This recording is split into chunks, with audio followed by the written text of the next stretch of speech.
Alright, what's up? In this video, I'm going to tell you why you're financially screwed before you even got started. I'm fired up right now, and I don't fully have this idea, but this has been forming over years, and this is very important. I got to share this with you. I want to tell you the story of Pablo and Bruno. If you already know the story, keep listening and watching because I have a new take on it. We're talking about pipeline building versus bucket carrying, okay? This is about building residual income, about building passive income, about literally changing your entire life and having money flowing in on autopilot so you can finally live the life of your dreams. And people make a huge mistake, including me. Luckily, I was somewhat aware of this years ago, so I didn't get too far along before you maybe cross the Rubicon and the point of no return. This will all make sense in a second, trust me. Okay. Pipeline building versus bucket carrying. Okay, pipeline building versus bucket carrying. What does that mean? There's an amazing book called The Parable of the Pipeline. The parable is a story. The Parable of the Pipeline by Burke Hedges. Robert Kiyosaki talks about this in his book, Rich Dad, Poor Dad, Cash Flow Quadrant, which is one of the most amazing books I've read in my life. And in this, I'm gonna break this down for you, and I'm gonna try to fit 8 hours into a few minutes, okay? Okay, this is hitting me so strong right now. I know I might seem a little crazy, but it's because I'm so excited. Okay, so here's buckets, and here's pipelines, okay? Hundreds of years ago, there was a village. That's the village, and the village had a water source. Right? They needed water. There was no more well. There was no more water in the well. They needed water, so they went out and they had a meeting, and they needed to hire a couple guys. The city needed to hire guys to carry buckets of water from the local stream and carry it back to the village. Buckets of water back to the village so the village people could have water and survive. So they ended up hiring Pablo and Bruno. Yay! Okay, if you already heard this story, keep listening, because I got this. Pablo and Bruno got hired. So what do? Next morning, they get their buckets and they walk a mile all the way to the freshwater stream. The sun is beating on them, but they're happy because now they got a good job. They dump the buckets in the stream. They get water. They carry 4 buckets all the way back to the village. They dump it in the well. What do? They turn around, they walk all the way back. 8, 10 hours a day, sometimes 12 hours a day. After the first week, they're happy. They got a good job. They're getting paid. They're making money. They can feed their family. The village is getting water. It's a thing, right? After like 3-4 weeks of this crap, Pablo is like, they're exhausted. They're completely sunburned. They've got blisters on their hands. And Pablo starts saying, dude, Bruno, this is crazy. Are we going to do this forever? We can't do this forever. This is a dead-end job. And Bruno says, shh, what are you talking about, Pablo? We have a good job. Don't talk about that stuff, says Bruno, because they're freaking brainwashed by everybody, right?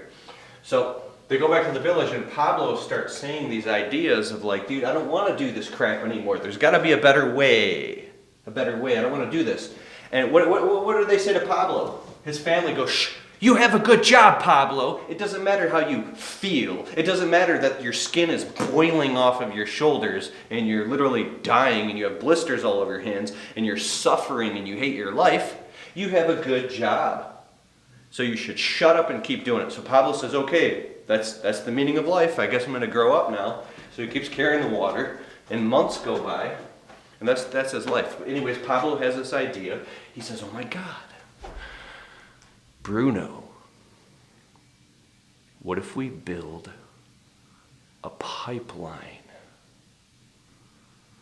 from the stream to the village and water would flow through a pipeline automatically. And he saw it. He just saw a pipeline. A pipeline, right? Bruno goes, whoever heard of such a thing? That's crazy. You're insane. We have a good job. We're carrying buckets. But Pablo became obsessed with this idea. Like I said, if you heard this story, keep listening. Because I'm interpreting the story in a whole different way now. Because this is the part that they didn't tell us. This is the second part. I need to create the second part because nobody talks about this shit, dude. Everybody gives you a piece of the puzzle, but there's always a missing piece that you can't get your mind and your emotions over. And that's why people are failing on a mass scale. Here's the missing piece. So Pablo starts taking and saving his money. Bruno's going out to the bar after work. Bruno's increasing his lifestyle. He's got a mortgage. Now he's having kids. And that's beautiful. Children are a blessing from God. We should procreate, right? But now he's got a dirt bike, he's got all the shit, he's got bills, he's got cable TV. He has to keep carrying the buckets now. But Pablo does not increase his lifestyle. Or if Pablo did increase his lifestyle, he says, the only way I'm going to get the time, let's say this is the pipeline over here, right? The stream's over here, just first. So he says, if I did increase my lifestyle, the only way I'm going to get time to build this pipeline, this is going to take years. He says, I'm going to go out and just try it as an experiment. After work tonight, or this weekend on Saturday and Sunday, I'm going to go start digging the trench. Digging the trench with a shovel. That's a shovel. And I'm going to start digging the trench, a mile-long trench, to install the pipeline. So he did. Weekend comes around, he's digging the trench. Bruno and his friends come by and they see Pablo. They go, what the hell are you doing, Pablo? You're a psychopath, you're a maniac, you're a lunatic, you're an idiot. I don't see any water flowing. All I see is you digging. Pablo had a vision though, a visionary. Think of the visionaries in today's world. Okay, so Bruno's going out to the bar, he's partying, he's blowing his money, he's increasing his lifestyle. Pablo's going to work, has no idea what the hell he's doing, very frustrated. He's building and digging a trench. After 3 months, Pablo got nowhere. He got like 60 feet because he doesn't know what the hell he's doing. But I'll fast forward the story.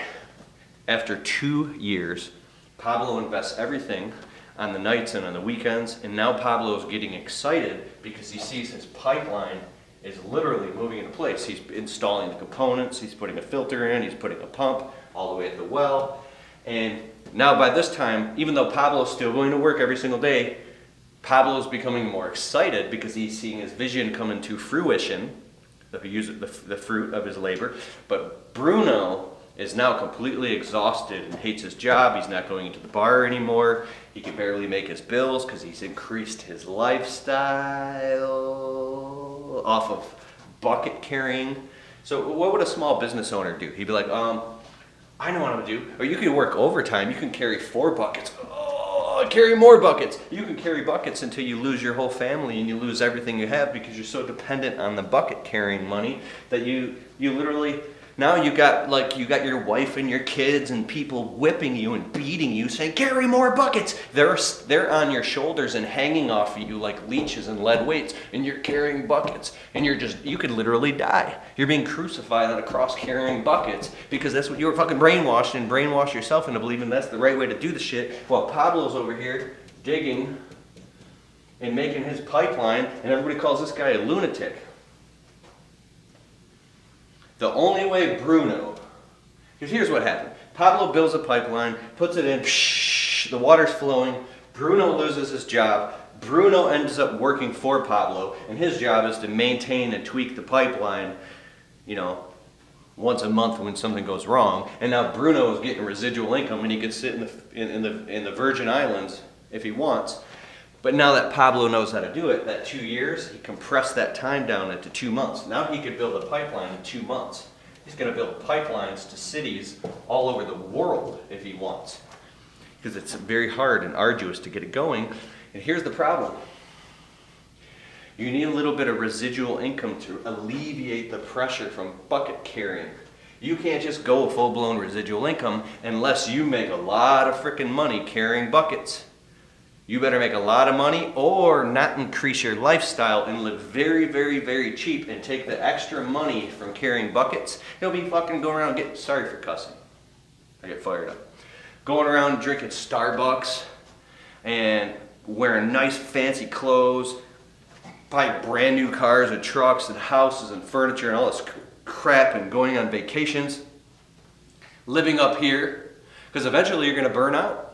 But we're taught in society that's what you have to do. You have to take a little bit of money you have and look successful, right? So the only way that Bruno's going to be able to do that is cut all that crap out, go backwards in lifestyle, move back into a trailer or a one-bedroom apartment, and then take that extra money and start investing in his pipeline. Or he's going to have to figure out how to make a lot more money carrying buckets. So he becomes self-employed or starts a small business. He gets a truck.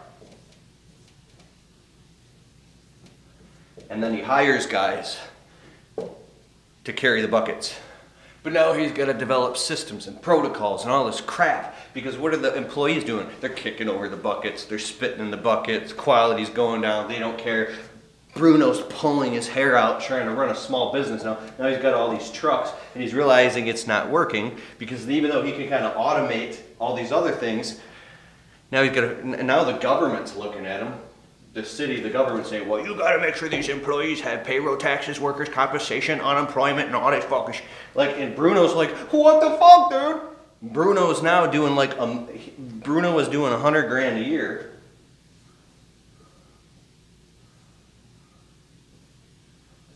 Yeah, $100,000 a year in business, and he was taking home like, I don't know, $30,000.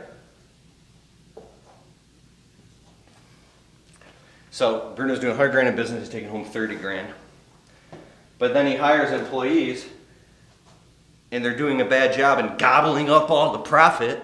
So now he's only making like $5,000 and he's losing everything, but he's working more now. Now Bruno's working like 120 hours a week. His wife's divorcing him. Now he's paying fucking child support. He's like, ah! He's losing his everything, but he's just trying to be successful. So what does Bruno have to do? Now he's got to triple the entire business, triple the revenue, triple the marketing and advertising, learn systems and protocols and employees and the government. He's got all this shit plugged into him from every different angle. And he's stressed out of his wits. Now he's got to make $350,000 a year in gross revenue to take home that same exact $30,000 if he's doing everything by the book that he was making when he was just carrying buckets by himself. Or with his little truck, if they had trucks back then. So Bruno's in the middle of the night, he's like, oh my God. Like, how do I get out of this? I'm just gonna go back to just carrying buckets. Here's the problem with all this crap. 7 Habits of Highly Effective People, Stephen R. Covey. The only way he's gonna get out of this is by growing his way out of it. He's gotta literally go up to 750,000. He's got to put systems into his business. He's got to automate things. He's got to hire people. He's got to take the risks. He's got to invest in marketing and advertising. He's got to learn the entire business in and of itself of hiring and maintaining the proper employees and make sure they're legitimate and everything's up to code. I mean, this is going to take him, I don't know, depending on, it could take him another 5 years, 5 to 10 years to build something like this, unless he has an extremely high IQ and he's very focused.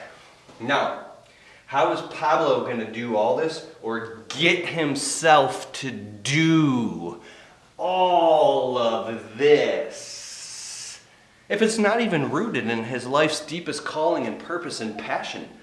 If he's passionate about it or passionate about what he can get from that and he has a vision, he can actually do it in 3 to 5 years so he can do that. Because you have a deep enough calling, he has a deep enough calling and reason why he's doing it, so therefore he's passionate about it. But if he hates this whole process, it's never going to happen. It's never going to happen because everybody will see that he hates it. So anyways, if you're passionate about something, by all means. If Bruno didn't go out and get a mortgage and start having kids and have all these things connected to him, now I said, if he builds this business, he can throw off enough cash flow to start investing in residual and passive income sources, right? There's a couple ways to do it. If you don't have, at one time, I was at this event and there was like a bunch of millionaires there. I was young. And I asked him, like, how do you get rich? Some guy, he's smoking a cigar. He's like, well, first, you got to make enough money to be able to save money and invest. Because if you don't make enough money to let alone pay all your bills and save money and invest, you'll never get rich in the first place. You'll never be able to make enough money to invest or invest back in your business. Profit margin. Profit margin. So that, it's taken me years to see this. If you do anything competing on price or the lowest price of anything, or you're trying to, the amount of time and effort and energy and resources and passion and diligence it takes to produce anything of value,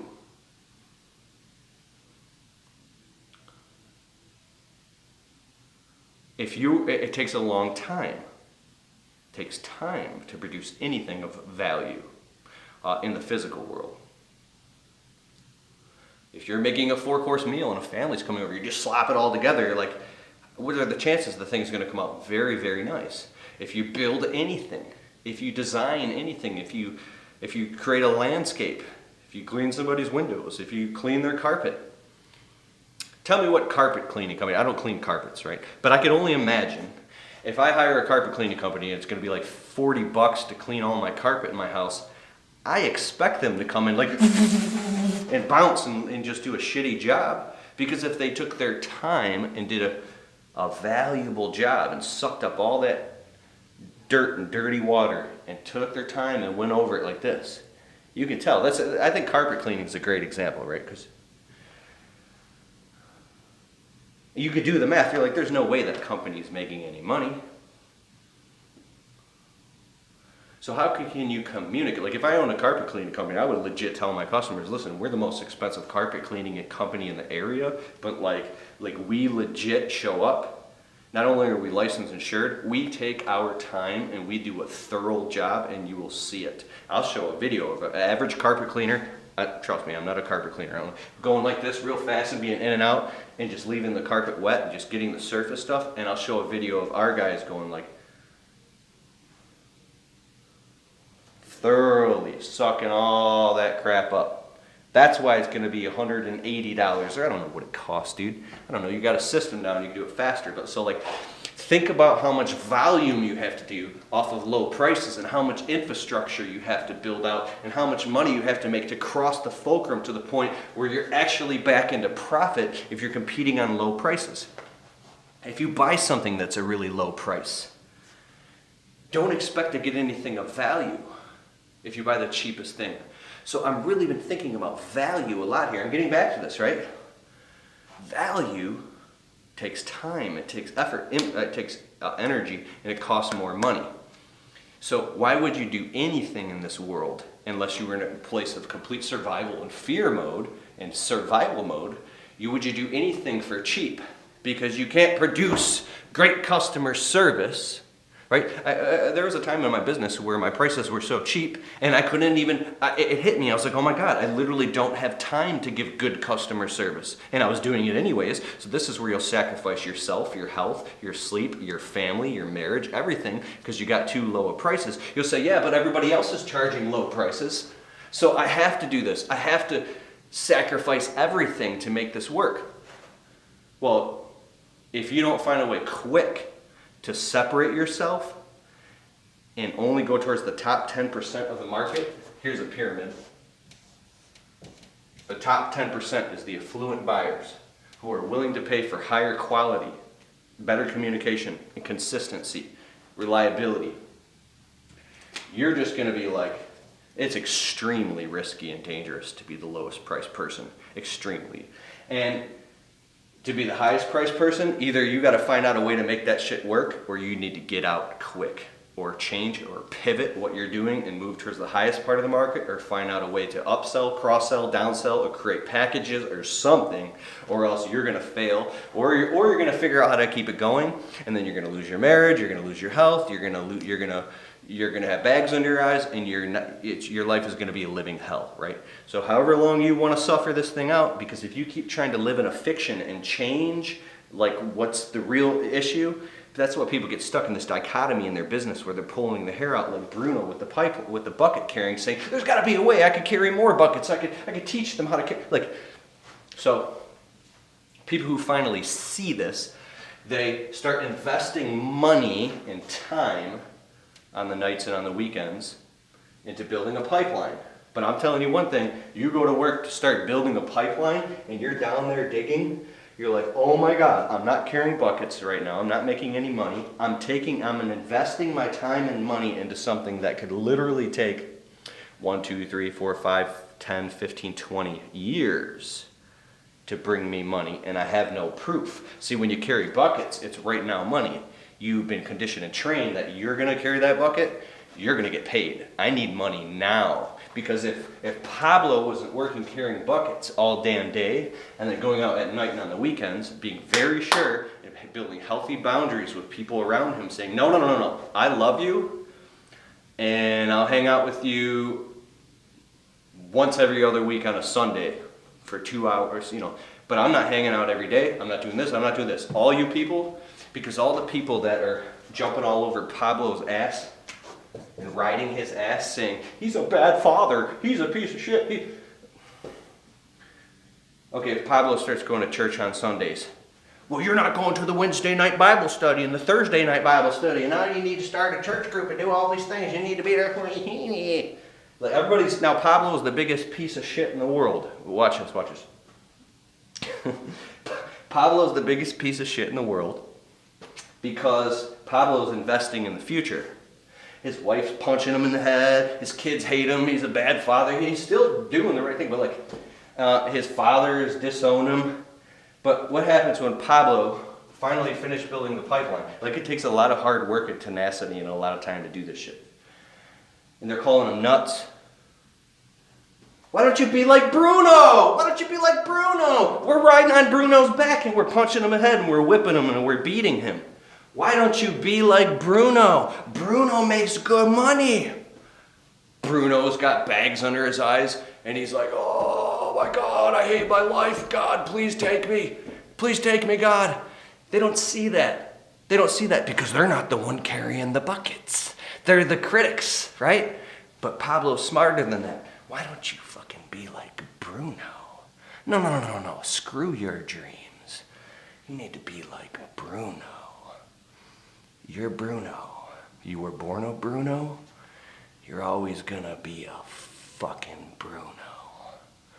Now shut up, Bruno. And get back to work, Bruno. Bruno.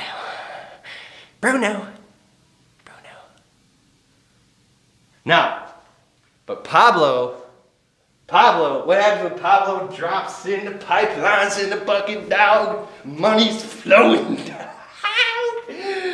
Bruno had a heart attack and Bruno died. And they're all at the funeral. They're like, Bruno was an asshole. He didn't even leave us any money. Fuck Bruno. We're going to go find another Bruno to leech off of. Bruno. But Pablo now... Pablo is getting residual income. So what happens when Pablo is making... Pablo's carrying buckets and he's got residual income. Now Pablo's got some money, dog. And everyone's going to be like, Pablo is so lucky. I hate Pablo. Fuck Pablo. I'm sorry for cussing. I'm very passionate. Fuck Pablo. Pablo's lucky. So, Pablo can throw money at problems. Everybody that loves Pablo now resents Pablo because Pablo doesn't have any bags under his eyes. He's making residual income. He's happy. He's going to the gym. He's eating well. He's taking care of people. He's donating money to charity. But they all secretly hate him. And now they're trying to sue him. They want something from him. And now everybody is mad at Pablo because Pablo found the easy way out. But what happens every single time? Every single time there's an emergency or something's wrong or somebody gets hurt or there's an accident or an animal needs to be taken to the vet or there's a... Pablo is the one paying for it. They all look, Pablo, we need you to help us. We need some money. Here's what I see, dude. 95%. So anyways, Before I say that, the 95% rule.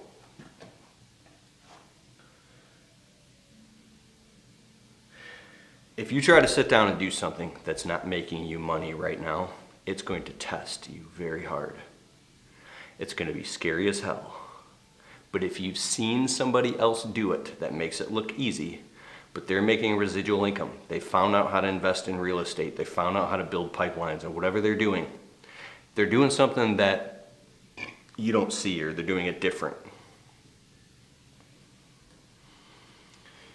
If you can't figure out how to make more money carrying buckets, or build a business quick, or raise your prices to make enough money to be able to invest in residual passive portfolio income, you're gonna die at a young age, like miserable and broke, or you're just gonna you're gonna be miserable unless it's what you love doing. Difference here, right?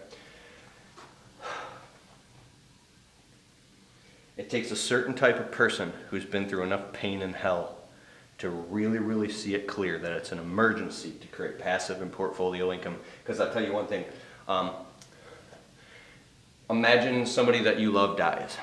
And now it's like a 3-day, a death in a family is a horrible thing, and it's like a week-long ordeal. There's the funeral, the crying, the suffering, all the things. It's a multi-month, it takes a long time, right? But I'm talking the initial funeral is a long, hard, suffering, arduous thing. It's extremely expensive, and you miss work, you miss everything just falls apart, everything piles up. But what if you were looking at your phone because you had built a business that you had automated, or you have built residual pipelines, or you have really good employees and you've raised the prices into your business to the point where things are still going because you've built all that, because you see this shit clearly, because you don't waste your free time, and you look and you're just making hundreds, thousands, or tens of thousands of dollars a day just rolling into your account. You're sitting at the funeral right now. You probably shouldn't have your phone on you, but let's say you go look at your phone. I just made $2,500. Oh, thank God I built those pipelines. You just keep getting paid. Your bills are paid. There's food. You got food in the fridge. Everything is taken care of. The time is going to pass either way. My friend called it going the way of the dodo. That's where you lose everything. Time is so incredibly valuable. So now what I'm going to say here is, if you're actually building the pipeline, you don't see any progress in the short term. It takes a long time. And it's a different way of, Kiyosaki calls it, you got to be willing to work for free. You got to be willing to work for free. You got to be willing to work for free to get paid later. Okay, so